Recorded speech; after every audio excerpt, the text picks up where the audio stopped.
दिल्ली आतंकी हमले के राज एक सीसीटीवी फुटेज ने पूरी तरह से खोल दिए हैं। कैसे उमर ने रेड सिग्नल पर ब्लास्ट किया, उसने कहां से बारूद इकट्ठा किया, वो पहले कहां रह रहा था और ब्लास्ट से पहले वो किन किन जगह पर गया था, इसका पता अब चल चुका है। इसी के साथ ही ये भी पता चल गया है कि इस पूरे आतंकी मॉड्यूल का असली सेंटर हरियाणा का फरीदाबाद ही क्यों बना दिया गया और कैसे अल फला यूनिवर्सिटी जिहादी डॉक्टरों के आतंक की पाठशाला बन गई। नमस्कार, आपके साथ मैं हूं प्रतिमा दत्ता।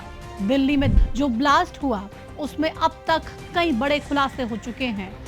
आज की इस वीडियो में हम उन्हीं खुलासों पर विस्तार से बात करेंगे और इस व्हाइट कॉलर जिहाद का पूरा कच्चा चिट्ठा खोलेंगे। साथ ही कार्रवाई से लेकर फरीदाबाद के कनेक्शन तक, फॉरेंसिक रिपोर्ट से पीएम के आश्वासनों तक की भी पड़ताल होगी।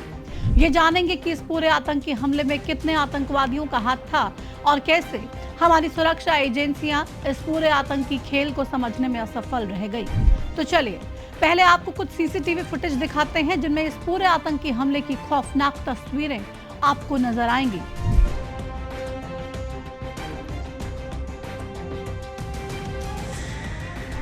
ये सीसीटीवी फुटेज दिल्ली आतंकी हमले का सबसे नजदीकी फुटेज है। 10 नवंबर के दिन का 10 सेकंड के इस वीडियो में नजर आ रहा है कि लाल किला मेट्रो स्टेशन के सिग्नल पर 20 गाड़ियां खड़ी हैं।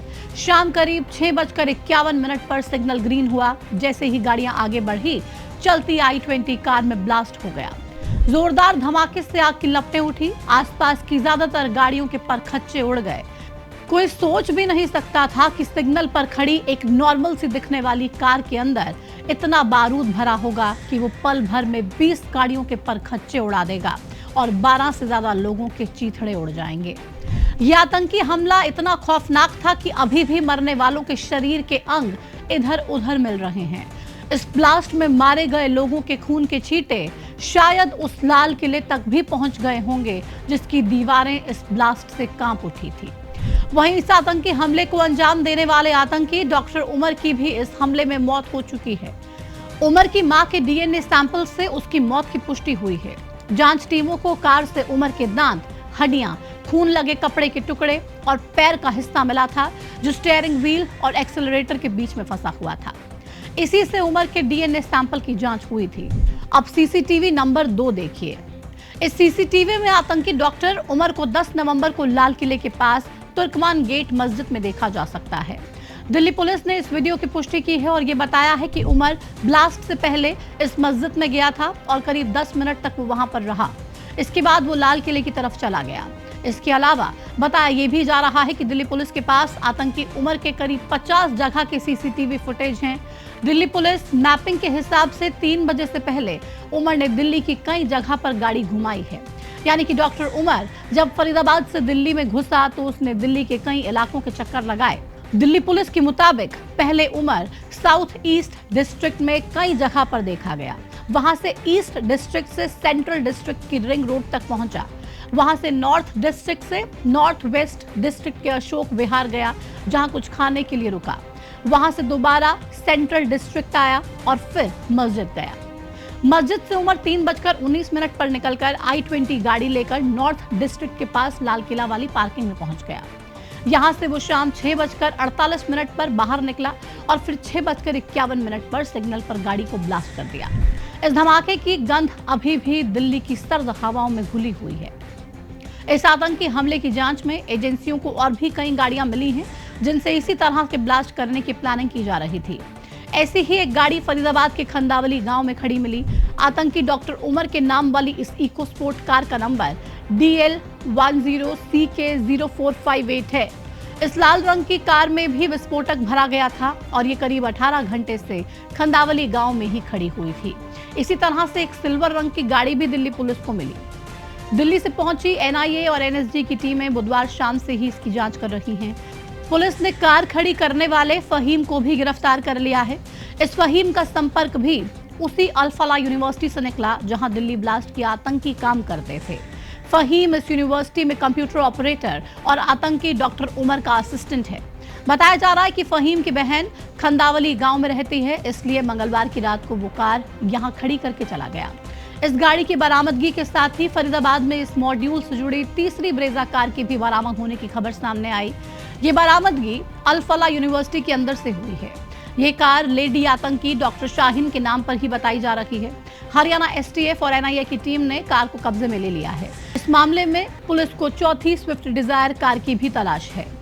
अब इन गाड़ियों के मिलने का मतलब ये हुआ कि इन आतंकवादियों ने फरीदाबाद में जो 2900 किलो विस्फोटक रखा था, उसे अलग अलग गाड़ियों में भरकर अलग अलग जगह पर ले जाने का प्लान बनाया गया था। अगर पुलिस की कार्रवाई में कुछ और देर हो जाती तो शायद आज हमारे देश के कई इलाके दिल्ली की तरह दहल चुके होते। खैर, अब सबसे बड़ा सवाल तो यही है कि इन आतंकियों ने इतनी भारी मात्रा में विस्फोटक जमा कैसे किया और फरीदाबाद में ही इकट्ठा क्यों कर रहे थे। मीडिया रिपोर्ट्स के मुताबिक आतंकियों ने पैसा जुटाने, बारूद इकट्ठा करने से लेकर टारगेट को लेकर पूरा फुल प्रूफ टेरर प्लान अगस्त में बनाया। खुलासा हुआ है कि 3 लाख रुपए में तबाही का सामान खरीदा गया। सीरियल ब्लास्ट के लिए 26 लाख रुपए जुटाए गए। ये पैसे doctor Muzammil, doctor Adil, doctor Umar और डॉक्टर शाहीन ने इकट्ठे किए थे। इन्होंने पहले 26 क्विंटल एनपीके फर्टिलाइजर यानी कि विस्फोटक को 3 लाख रुपए में खरीदा। इसे खरीदने के लिए ये लोग हरियाणा के नूह और गुरुग्राम के बाजारों में गए और खाद डीलरों को पैसे देकर ये सब कुछ खरीदा गया। इसके बाद यूनिवर्सिटी की लैब से केमिकल चोरी कर मुजम्मिल के फरीदाबाद वाले कमरे में रखा गया। फरीदाबाद के जिस गांव के कमरे में ये सामान रखा गया वो गांव मुस्लिम बाहुल्य गांव है, इसलिए इन्हें विस्फोटक इकट्ठा करने में कोई परेशानी नहीं हुई। वहीं जब लोगों ने इनसे विस्फोटक के बारे में पूछा तो उन्होंने उसे खाद बताकर ये कह दिया कि ये खाद कश्मीर भेजनी है। बाद में इन आतंकियों ने इस फर्टिलाइजर और केमिकल का आईईडी के तौर पर इस्तेमाल किया और ब्लास्ट की प्लानिंग की। इन आतंकियों का प्लान सिर्फ एक जगह ब्लास्ट का नहीं बल्कि अलग अलग जगहों को ब्लास्ट करने का था। इसके लिए इन्होंने 6 जगह को टारगेट के रूप में सेट किया था और एक साथ सीरियल बम धमाके ये करने वाले थे। हालांकि ऐसा होता उससे पहले ही जम्मू कश्मीर पुलिस ने जम्मू कश्मीर से इनके साथियों को पकड़ना शुरू कर दिया और कड़ी से कड़ी जोड़ते हुए पुलिस हरियाणा के फरीदाबाद से मुजम्मिल और उनके कमरे तक पहुंच गई। वहां से पुलिस ने विस्फोटक बरामद कर लिया, लेकिन उमर ये खबर सुनकर वहां से भाग निकला। उसने विस्फोटक से भरी i-20 गाड़ी उठाई और बदरपुर बॉर्डर के रास्ते दिल्ली में घुस गया, जिसके बाद ब्लास्ट कर दिया गया। हालांकि अब जांच एजेंसियों ने इस पूरे आतंकी मॉड्यूल की लगभग आधे से ज्यादा कड़ियां जोड़ ली हैं। अब बस इस मामले में बचे हुए आतंकियों की गिरफ्तारी बाकी है। वहीं विस्फोटक बेचने के शक में केंद्रीय सुरक्षा एजेंसियों ने गुरुवार को गुरुग्राम, फरीदाबाद और नूह के खाद डीलरों की दुकानें भी खंगाली हैं। नूह में एक खाद डीलर को हिरासत में लिया गया है। इस खाद डीलर पर शक है कि डॉक्टर मुजम्मिल और डॉक्टर उमर ने इन्हीं से ही विस्फोटक खरीदा था। इसी के साथ ही जांच एजेंसियों को डॉक्टर उमर और मुजम्मिल से जुड़ी डायरी और डॉक्यूमेंट्स भी बरामद हुए हैं। इनमें ऑपरेशन जैसे शब्द से कोड वर्ड लिखे होने की बात सामने आ रही है। अब जांच एजेंसियां इन सभी पर पड़ताल कर रही है और ये समझने की कोशिश हो रही है कि भारत में और कहां-कहां इनका गैंग एक्टिव है और आगे क्या-क्या ये प्लान करने वाले हैं। फिलहाल इस वीडियो में इतना ही। आप तब तक के लिए अपना ख्याल रखिए, सुरक्षित रहिए। मुझे दीजिए इजाजत। नमस्कार।